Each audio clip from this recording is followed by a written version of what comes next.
고맙습니다. 이렇게 말씀해도 잘 들리시죠? 예, 왜냐하면 제 귀에는 잘 안 들립니다. 제 목소리가. 그래서 지금 목사님 뭐라고 말씀하신 것 같은데 못 알아들었습니다. 그래서 사실 이 사람 제 대신 귀가 좀 대달라고, 그래서 여러분이 무슨 말씀하시면 전 못 들으니까 이 사람이 듣고 요 귀에다 대고 얘기를 해주라고, 그래서 요 옆에 앉아 있습니다. 우선 지금 여기 보니까 이 두물머리 뭘 버릴까 그런 시에 대해서 질문하신 것 같아요. 네. 목사님께서 질문하셨지만 저분들 대신해서 하신 네. 거라서 사실 목사님한테 이렇게 보고 얘기해야 되는 건데 그래요? 저분들 보고 얘기하고. 예, 그러시죠. 그래. 사람이 서로 얘기할 때 중요한 건 귀, 입도 중요하지만 저 눈이 더 중요하다고.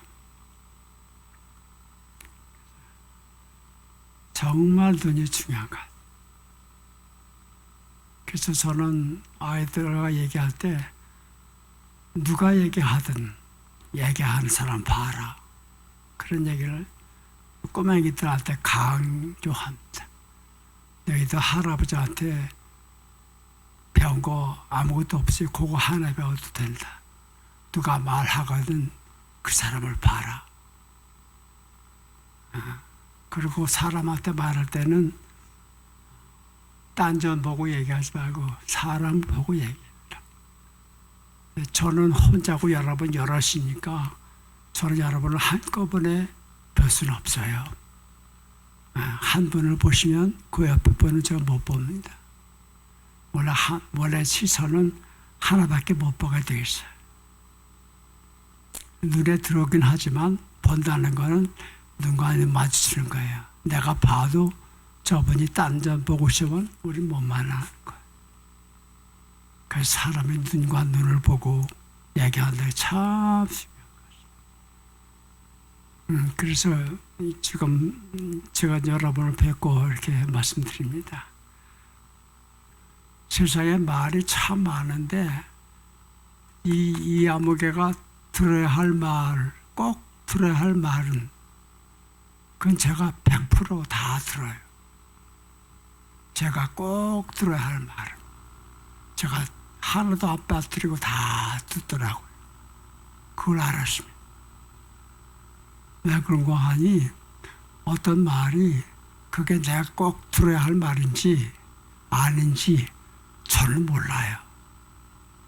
그거를 결정하는 거는 말하는 사람이. 이 말은 저 사람이 꼭 들어야 된다.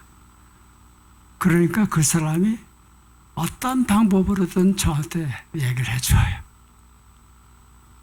와서 귀에 대고 얘기하든 손짓으로 하든 아니면 쓰든 하여튼 제가 알아듣게끔 해줘요. 그건 제 책임이 아니라 말하는 사람 책임이에요. 왜냐하면 이 말은 저 사람이 꼭 들어야 되거든. 그러니까 어떤 방법을 써서라도 들려줘요. 그래서 저는 안 놓치고 다 듣지요. 그걸 알았습니다. 조금 더 나가서 말만 그런 게 아니라 물질도 나한테 필요한 거는 다 있구나. 모자라는 게 없구나. 그런 걸 알게 됐습니다. 더 바랄 것이 없다. 왜? 다 있으니까. 나머지는 나한테 혹시 뭐가 없다고 생각되면 그건 이유가 두 가지예요. 없어도 되고 또 하나는 없어야 되고. 사실은 우리가 안 가지고 있으면 좋을 거를 많이 갖고 살거든요. 그렇죠? 근심, 걱정. 그런 거 우리 좋아하는 거 아니잖아요. 그런데 있잖아요. 그죠? 불안, 걱정, 염려 이런 거. 또 어떤 일을 받아서 분한 마음, 화가 나는 거. 사실 그거 좋은 거 아니잖아요? 제가 들어야 할 말 다 듣는데 답답할 게 뭐가 있어요? 우리가 근본으로 돌아간다는 건 뭘 자꾸만 가지고 가는 게 아니라 다 얼마나 비우느냐. 그게 결국 문제가 아니야. 그래서 예수님처럼 나 아무것도 없어. 나 머리 들 것도 없어. 거기까지. 뭘 어떻게 더 가질까, 더 어떻게 가질까 하는 그런 생각이 아니라, 간단하죠. 이 유명한 말씀이죠. 예수님께서 하신 말씀. 솔로몬의 입은 영광보다 듣고 살아만 못하다. 그렇게 말씀하죠. 아주 너무나도 간단한 사실입니다. 그리고 진실이고요. 백합꽃, 들에 핀 백합꽃 하고 솔로몬이 입은 호사스러운 옷, 이 둘을 비교하신 거예요. 사실은 비교가 안 돼요. 왜냐? 이건 하나님이 만드신 거고 이건 사람이 만든 겁니다. 어떻게 비교가 됩니까? 간단하죠. 그렇지 않습니까? 저한테도 그분이 그렇게 말씀해. 너 둘이야. 너라고 하는 게 둘이야. 하나는 내가 만든 너가 있고 네가 만든 네가 있어. 어떤 내가 진짜야? 뻔하잖아요. 내가 만든다. 나 이런 사람이야. 나 누구야. 그거 솔로몬의 영광이 같은 거. 하나님 만든 나. 그 백합화. 이 비교가 안 돼요. 이쪽에 눈이 멀면 이쪽이 안 보일 것이고 이쪽을 보게 눈이 뜨이면 이거 아무것도 아니에요. 몇 평짜리 집에 사냐? 얼마짜리 옷을 입냐? 그건 눈에 안 보여요. 저는 예수님께서 이 땅에 오신 이유는 제 생각은 아주 간단합니다. 하나님께서 우리에게 살 수 있을 만한 물질을 다 주셨는데 그걸로 이제 살 수는 있어요. 살게 되는데 사실 어떻게 사는 것이 제대로 사는 것인지를 잘 못 배워서 그래서 열심히 사는데 안 해도 될 고생하고 힘들게들 살아가니까 수고하고 무거운 짐진 사람 나한테 와라. 내가 아주 편하고 쉽게 사는 법을 가르쳐 줄게. 그리고 오셨다고 봐요. 그래서 이렇게 살면 그래 쌩 고생 안 하고 살 수 있어. 이런 얘기예요. 나 봐. 내가 뭘 걱정하니? 내가 잠잘까 걱정하는 거 봤냐? 이런 거예요. 내가 그렇게 살고 있잖아. 너희도 나처럼 살 수 있어. 이게 예수님이라고 저는 생각합니다. 그래서 사실 이제 마음 공부란 말 이게 사실 우리 어렸을 때 마음 공부란 말도 없었어요. 좀 못 들었어요. 근데 요즘 와서 이제 많이 얘기하고 하는데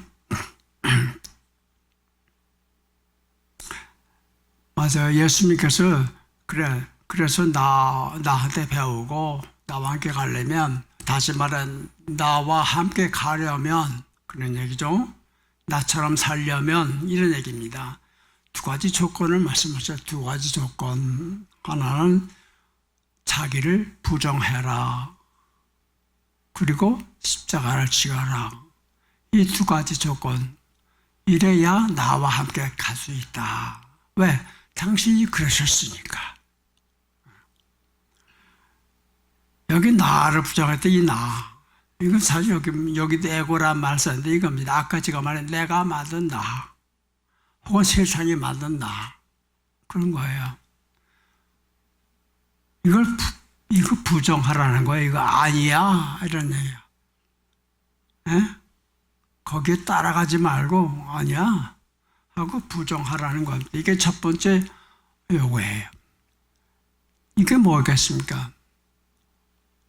제 뜻대로 마시고 아버지 뜻대로 하십시오. 이게 예수님의 생애잖아요. 저는 그분의 삶을 한마디로 요약하라면 그거라고 봐요. 제 뜻대로 마시고 아버지 뜻대로 하십시오. 내가 내 마음대로 내 인생을 살게 하지 마시고 아버지 뜻을 저를 통해서 이루어 주십시오. 이런 거예요. 제가 아버지 뜻을 이루겠습니다. 이것도 아니에요. 여전히 그건 지가 뭐 해보겠다는 거예요. 그게 아니라 아버지 뜻을 저를 통해서 이루십시오. 그게 제가 바라는 것입니다.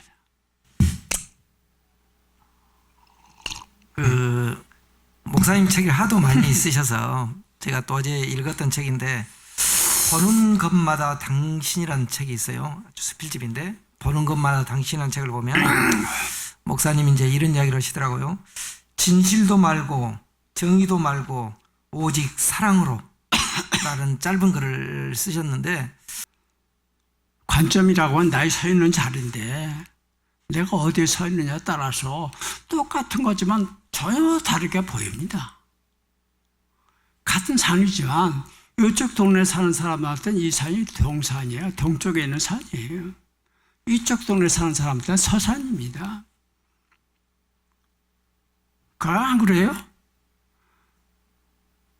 1945년 8월 15일이 우리나라 사람한테 해방하고 기쁜 날입니다. 신나는 날이죠. 일본 사람들한테는 전쟁에서 친 슬픈 날입니다. 수치스러운 날이에요. 그래요. 그 진실, 내 눈에 그런 거예요. 저쪽에서 보면 그게 아닌 게 또 그래요. 정의도 마찬가지입니다. 사랑은 이건 이 땅의 뭐 문제가 아니야. 진실, 정의 이건 사람들의 의미보다 사랑이라고 하는 건 이거는 정처가 없어요. 서 있는 곳이 없어요.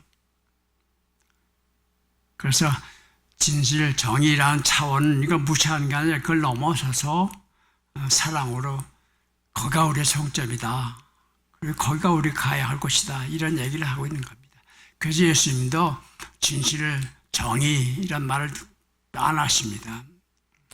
내가 진리다 이런 얘기하는데 진리라고 하는 건 그건 그야말로 사람이 파악할 수 있는 머리로 파악할 수 있는 건 아니라고 봐요. 그 향해 가는 거지. 찾아가는 거지. 그런 의미에서 예수님은 사랑을 얘기하신 거고 사도 바울도 믿음, 소망, 사랑 세 가지가 다 필요하다. 하지만 제일 중요한 건 사랑이다. 이렇게 얘기하셨고 그래서 사랑이라고 하는 것이 무엇이냐. 그것도 우리 머리로 이해할 수 있는 건 아니라고 보고요. 우리 기독교 신자들은 누가 뭐라도 그리스도 예수님의 제자고 신자 아닙니까? 그러니까 그분의 가르친 뭔가가 제일 중요하죠. 그분은 내가 내 계명을 주노라. 하나님을 사랑하고 내 이웃을 사랑해라. 그거예요. 어떤 책을 한 구절 번역을 했습니다. 가잘리라고 하는 중세기 사람의 얘기인데요. 그분이 이렇게 얘기해요. 우리 인간에게 어떤 시련과 어려움이 닥칠 때 그걸 잘 들여다보면 그것이 하나님이 너에게 준 귀한 선물이다. 그걸 알아차리는 것이 그것이 이제 우리가 해야 할 일이다. 그런 얘기 하더라고요. 우리 모두 예수님의 가르침에 따르면 하나님의 자녀들입니다. 그렇죠? 그걸 가르쳐주러 오셨어요.